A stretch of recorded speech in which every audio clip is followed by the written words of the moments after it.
warahmatullahi wabarakatuh. Kita masuk pada pertemuan kedua mata kuliah teknik labor konseling 1.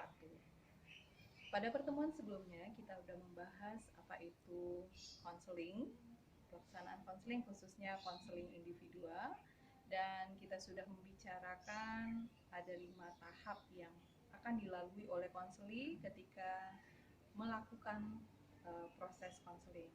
Dimulai dari penghantaran atau introduction, kemudian penjelajahan masalah, kemudian investigasi atau mengungkap persoalan klien, lalu kemudian pembinaan dan pengakhiran.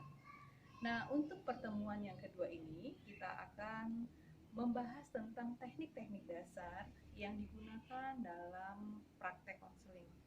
Walaupun sesungguhnya dalam praktek konseling yang digunakan pada masa pandemi ini lebih banyak, yaitu konseling online, namun teknik dasar ini harus dimiliki oleh mahasiswa, karena bisa saja teknik dasar ini berlaku pada saat menerima klien baik itu secara online dan ditindaklanjuti dengan konseling tatap muka. Nah, saya akan menjelaskan pertama tentang bagaimana menyambut klien. Ya, untuk menyambut klien atau dalam istilah yang biasa kita gunakan, ya, yang selanjutnya akan kita pakai adalah konseling untuk klien. Dimulai dengan klien datang atau konseli datang lalu disambut oleh konselor. Nah, itu dengan menggunakan seluruh kondisi siap pada diri konselornya, ditandai dengan senyuman yang ramah, hangat ketika klien atau konseli datang bertemu dengan konselornya.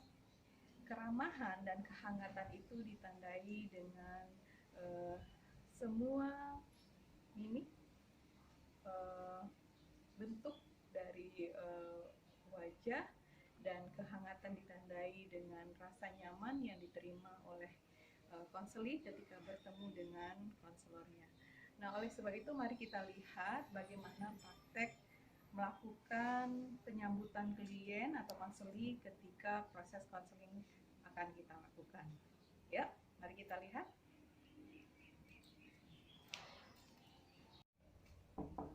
Assalamualaikum. Waalaikumsalam. Apa kabar? Alhamdulillah baik. Iya, namanya siapa? Putri. Iya, oke. Ya, silakan Putri. Ya. Masuk.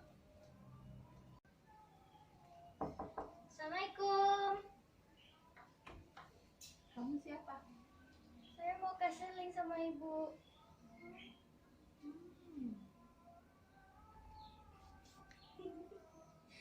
Dari dua adegan tadi bisa kita lihat perbedaan perlakuan konselor kepada konseli. Pada adegan yang pertama, konselor menerima dengan hangat dan penuh senyuman yang dirasakan oleh konseli sehingga dia semangat memasuki ruangan konseling. Pada adegan yang kedua, kita melihat ekspresi konselor yang datar dan tidak ada kehangatan, ya, tidak ada senyuman sehingga bisa menimbulkan perasaan tidak nyaman, dan mungkin saja konseli akan berpikir, buat apa saya harus datang menemui ibu ini padahal saya sangat membutuhkannya. Nah, dari kesan pertama yang diterima oleh konseli ketika berhadapan dengan konselornya itu sangat berpengaruh pada proses selanjutnya.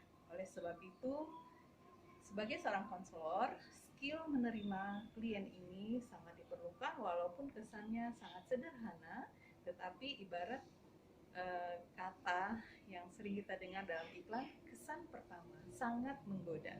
Kesan yang kita berikan ketika menerima klien pada saat pertama dia bertemu dengan kita, itu sangat menentukan proses konseling untuk selanjutnya. Nah, dari proses menerima klien, maka kita lanjutkan bagaimana membawa klien ke ruangan konseling dan pada posisi sikap duduk dan kontak mata. Kita akan praktekkan dalam adegan berikut. Sikap dan cara duduk serta jarak duduk yang idealnya adalah sikap duduk konselor berhadapan dengan klien ya, dengan posisi condong ke depan, dan dalam konsep ini posisi klien tidak kita atur, yang kita atur adalah skill, sikap, cara duduk konselornya. Nanti akan kita praktekkan ya. Ada beberapa cara duduk yang salah dan tidak boleh dilakukan oleh konselor dalam praktek konseling dengan konselingnya. Lalu kemudian jarak duduk yang ideal yang bisa menimbulkan rasa nyaman pada diri klien atau konseli adalah dikurang berjarak 100 cm ya, antara konselor dan konseli, dan nanti akan kita praktekkan bagaimana kalau jarak duduknya terlalu dekat atau terlalu jauh. Lalu kemudian juga akan mempengaruhi bagaimana proses dari kontak mata. Kontak mata merupakan skill yang harus dikuasai oleh konselor dalam melakukan komunikasi interpersonal dengan konselingnya ya, karena mata adalah jendela hati. Konseli bisa merasakan bahwa konselor memahami dirinya dari kontak mata yang dilakukan oleh konselor padanya. Bayangkan bagaimana kalau saja kita bicara dengan orang lain tapi dia tidak melakukan kontak mata. Kontak mata yang dilakukan oleh konselor kepada konseli itu berada pada posisi daerah pas foto, yaitu daerah dada sampai kepala dan berputar selingkaran daerah pas foto. Tidak tertuju pada satu bagian ya, misalnya hanya memandang matanya saja atau memandang mulutnya saja atau memandang hanya bagian tertentu. Juga tidak melotot dan tidak juga sayu.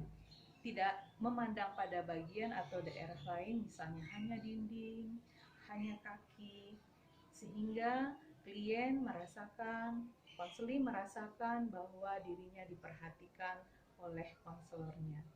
Nah, kita akan coba peragakan mana yang benar dan mana yang salah untuk bisa dipraktekkan bersama sebagai calon konselor nantinya. Ayo kita praktekkan. Inilah jarak duduk yang ideal, yaitu konseli dan konselor berjarak lebih kurang 100 cm. Mari kita cobakan kalau jaraknya terlalu dekat. Ayo kita tarik kursinya sampai mengadu. Nah, kalau proses jarak duduknya dilakukan seperti ini, kira-kira apa yang dirasakan? Tidak nyaman. Kira-kira apa? Terlalu dekat. Terlalu dekat, kemudian kakinya juga merasa tidak nyaman. Iya. Oke, mari kita coba dengan jarak terlalu jauh. Mundur.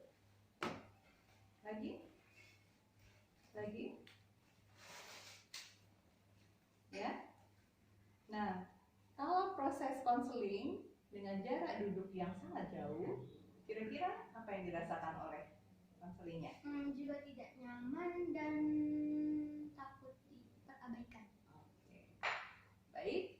Nah, itulah kira-kira untuk jarak duduk. Sekarang mari kita lihat bagaimana mengenai sikap dan posisi duduk. Sikap duduk konselor yaitu condong ke depan.